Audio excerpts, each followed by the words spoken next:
नमस्कार। मैं राजा भारत की आत्मा हूं। मुझसे ही आपके देश का नाम पड़ा भारत। मैंने इतिहास की बहुत सारी घटनाएं अपने अंतःकरण में समाये रखी हैं।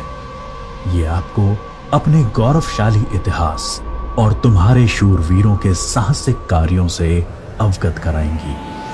आज मैं आपको कहानी सुनाता हूं एक अनोखे वीर पुत्र की, जिसका नाम था छत्रपति शिवाजी महाराज। सन 1627 ईस्वी पूरे भारत पर मुगल साम्राज्य का आधिपत्य था। उत्तर में शाहजहां तो बीजापुर में सुल्तान मोहम्मद आदिल शाह और गोलकोंडा में सुल्तान अब्दुल्ला कुतुब शाह। डेक्कन के सुल्तान सेना के लिए हमेशा मुस्लिम अफसरों को ही प्राथमिकता देते थे। बंदरगाहों पर पुर्तगालियों का कब्जा था और थल मार्ग पर मुगलों का अधिकार। इसलिए उत्तरी अफ्रीका और मध्य एशिया से मुसलमान अधिकारियों को ला पाना मुमकिन नहीं था और डेक्कन के सुल्तानों को हिंदू अधिकारी नियुक्त करने पड़ते थे। आदिल शाह की सेना में एक मराठा सेनाध्यक्ष था, शाहजी भोसले। शाहजी सेना में उच्च पद पर आसीन था। सन 1630 में महाराष्ट्र में जुन्नर के समीप शिवनेरी के किले में उनके और जीजाबाई के यहां एक पुत्र का जन्म हुआ। स्थानीय देवी शिवाय के नाम पर पुत्र का नामकरण हुआ, जो आगे चलकर छत्रपति शिवाजी महाराज के नाम से विश्व विख्यात हुए। शिवाजी के पिता काफी समय घर से दूर रहे थे, इसलिए बचपन में उनकी देखरेख माता जीजाबाई और गुरु दादोजी कोंडेव ने की। दादोजी ने उन्हें युद्ध कौशल और नीति शास्त्र सिखाया, तो जीजा माता ने हिंदू धार्मिक कथाएं। जब दादोजी का सन 1647 में निधन हुआ, तब उनका यह मानना था कि शिवाजी अपने पिता की ही तरह आदिल शाह की सेना में उच्च पद पर आसीन होंगे, लेकिन विधि को कुछ और ही मंजूर था। सन 1646 के समय भारत में किसी हिंदू शासक का अपना स्वतंत्र राज्य स्थापित कर पाने के लिए इन तीन परिस्थितियों का पूरा होना जरूरी था। एक, कि वो शक्तिशाली साम्राज्यों के केंद्र से दूर हों, जमीन खेती के लिए अनुपयोगी हो और जंगलों से घिरा हुआ हो, ताकि छापामार युद्ध या गुरिल्ला वॉरफेयर करा जा सके। ये परिस्थितियां 1646 में शिवाजी के लिए अनुकूल बनी, जब उन्होंने स्थानीय किसानों मावली के समर्थन से अपनी सेना का निर्माण किया। शिवाजी को भली भांति याद था कि किसी भी साम्राज्य को स्थापित करने के लिए किलों की क्या महत्व है। इसलिए सिर्फ 15 साल की उम्र में ही उन्होंने आदिल शाही अधिकारियों को रिश्वत देकर तोड़ना, चाकन एवं कोंडना किलों को अपने अधिकार में कर लिया। इसके बाद उन्होंने आबाजी सोमदेव की मदद से थाना, कल्याण और भिवंडी के किलों को मुल्ला अहमद से छीनकर अपने अधिकार में कर लिया। इन घटनाओं से आदिल शाही साम्राज्य में हड़कंप मच गया। शिवाजी को रोकने के लिए उनके पिता को गिरफ्तार कर लिया गया। इसलिए शिवाजी ने अगले 7 बरस तक आदिल शाह पर सीधा आक्रमण नहीं किया। शिवाजी ने यह समय अपनी सेना को बढ़ाने और प्रभावशाली देशमुखों को अपनी ओर करने में लगाया। धीरे धीरे उन्होंने एक विशाल सेना खड़ी कर ली, जिसके घुड़सवार नेताजी पलकर ने संभाल रखी थी और पैदल सेना यशाजी कनक ने। अब तक शिवाजी के पास 40 किले भी आ चुके थे। शिवाजी के बढ़ते प्रभाव को रोकने के लिए सन 1659 में बीजापुर की बड़ी साहिबा ने अफजल खान को 10,000 सिपाहियों के साथ शिवाजी पर आक्रमण करने का हुक्म दिया। अफजल खान अपनी क्रूरता और ताकत के लिए जाना जाता था। उसने शिवाजी को खुले युद्ध करने के लिए उकसाने के लक्ष्य से बहुत सारे मंदिरों को तोड़ डाला और कई बेगुनाह नागरिकों का कत्ल कर डाला। लेकिन शिवाजी ने चतुराई और रण कौशल का परिचय देते हुए छापामार पद्धति से युद्ध चालू रखा। इस समय वो प्रतापगढ़ किले में रहे, जो कि चारों तरफ से घने जंगलों से घिरा हुआ था। अंत में अफजल खान ने शिवाजी को धोखे से मारने की साजिश रची। उसने शिवाजी को मिलने का न्योता भेजा। जब वो मिले, अफजल खान ने अपनी मजबूत पकड़ में शिवाजी को दबाकर मार डालने का प्रयास किया। शिवाजी पहले से तैयार थे। अपने छुपा कर रखे हुए बाग नाका से उन्होंने अफजल खान का पेट ही चीर डाला, जो कि उनसे 2 गुना विशालकाय था। इसके बाद प्रतापगढ़ की लड़ाई में शिवाजी ने अफजल खान की सेना को करारी मात दी। शक्तिशाली अफजल खान की हार से बीजापुर का सुल्तान स्तब्ध रह गया। अब की बार रुस्तम जमान को भेजा गया। 28 दिसंबर 1659 को शिवाजी ने रुस्तम जमान की सेना पर सामने से हमला बोल दिया।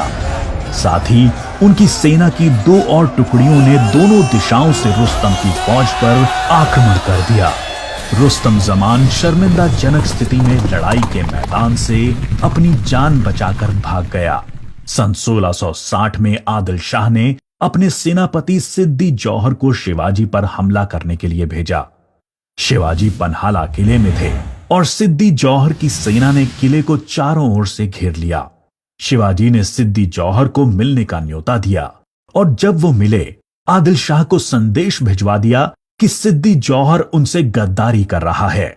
इससे आदिल शाह और सिद्दी जौहर के बीच लड़ाई छिड़ गई, जिसका फायदा उठाकर शिवाजी एक रात अपने 5000 सिपाहियों के साथ पन्हाला किले से बाहर निकल आए।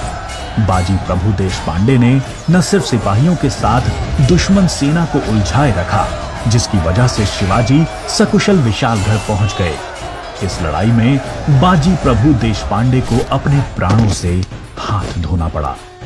उनको महाराष्ट्र के इतिहास में एक महान योद्धा माना जाता है। इसके बाद बीजापुर की बड़ी बेगम ने औरंगजेब से शिवाजी को पकड़ने के लिए विनती करी। उसने अपने मामा शाइस्ता खान को 1,50,000 सैनिकों के साथ शिवाजी से युद्ध करने भेजा। शाइस्ता खान ने अपनी विशाल सेना के बल पर पुणे पर कब्जा कर लिया और शिवाजी के निवास स्थान लाल महल पे अपना बसेरा डाल दिया। शिवाजी ने चालाकी से अपने 400 सिपाहियों के साथ शादी के बारातियों के वेश में पुणे में प्रवेश कर लिया। रात के समय उन्होंने सीधे शाइस्ता खान के ऊपर खतरनाक हमला बोला। खान ने खाकी से कूदकर अपनी जान बचा ली, पर शिवाजी की तलवार की वार से अपनी 3 उंगलियां गंवा बैठा। उंगली तो गई और इज्जत भी। फिर शिवाजी ने सन 1664 में मुगल व्यवसायी केंद्र सूरत पर आक्रमण करके उसको तहस नहस कर डाला। औरंगजेब आग बबूला होकर 60 वर्षीय राजपूत सेना नायक मिर्जा राजा जय सिंह को अपने 1.5 लाख सैनिकों के साथ शिवाजी से लड़ने के लिए भेजा। इस युद्ध में शिवाजी की हार हुई और उन्हें अपने 23 किले और 4 लाख की मुद्रा हर्जाने के रूप में देनी पड़ी। उन्हें अपने 9 वर्ष के पुत्र संभाजी के साथ आगरा जाना पड़ा। शिवाजी को नियंत्रित रखने के लिए पहले यह तय हुआ कि उन्हें मुगल दरबार में कोई पद दिया जाए, लेकिन औरंगजेब ने उसको बदलकर शिवाजी को घर में कैद करने का आदेश दे दिया। औरंगजेब नहीं जानता था कि यह गलती बहुत महंगी पड़ेगी। शिवाजी ने बीमारी का बहाना बनाया और अपने स्वास्थ्य को ठीक करने के आशीर्वाद के लिए साधु संतों और फकीरों को रोजाना मिठाई और उपहार भेजने की इच्छा जताई। एक दिन वो खुद श्रमिक के भेष में सामान के डब्बे में संभाजी को छुपाकर बाहर निकल आए। वो मथुरा, काशी, गया, पुरी के बाद गोलकोंडा और बीजापुर होते हुए रायगढ़ पहुंच गए।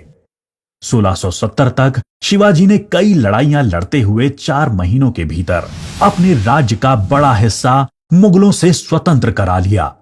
सन 1671 से 1674 तक औरंगजेब ने भरसक प्रयास किया शिवाजी को अपने अधीन करने का, लेकिन वो बुरी तरह से असफल हुआ। उसने अपने उत्तम योद्धाओं जैसे दाऊद खान और मोहब्बत खान को शिवाजी से लड़ने भेजा, लेकिन सबको मुंह की खानी पड़ी। इसके साथ ही सन 1672 में अली आदिल शाह की मृत्यु हो गई और बीजापुर सल्तनत की स्थिति में चला गया। आखिर वो दिन आया जब गगा भट्ट ने 6 जून 1664 को पूरे उत्सवनुमा वातावरण में हिंदू परंपराओं के साथ शिवाजी का राज्याभिषेक किया। वो मराठा के राजा बने और कई सदियों के अंतराल के बाद हिंदू रीतियों, तिलक, जनेऊ और वेदों के उच्चारण के बीच किसी राजा का राज्याभिषेक संपन्न हुआ।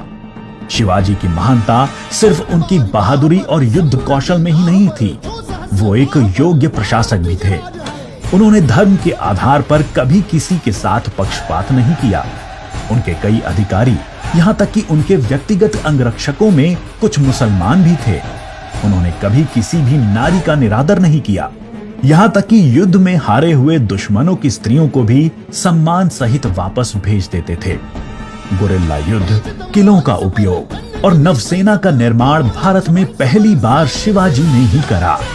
उन्होंने 4 किलों तथा 2000 सैनिकों से शुरुआत की थी और उनकी मृत्यु के समय तक ये गिनती 300 किलो एवं 1 लाख सैनिकों की हो गई थी। मार्च 1680 में शिवाजी का स्वास्थ्य खराब हो गया। तेज बुखार और पेचिस के चलते 5 अप्रैल 1680 को 52 साल की छोटी सी उम्र में इनका स्वर्गवास हो गया। औरंगजेब ने सोचा कि शिवाजी की मृत्यु के बाद मराठा राज्य खत्म हो जाएगा, लेकिन ऐसा हुआ नहीं।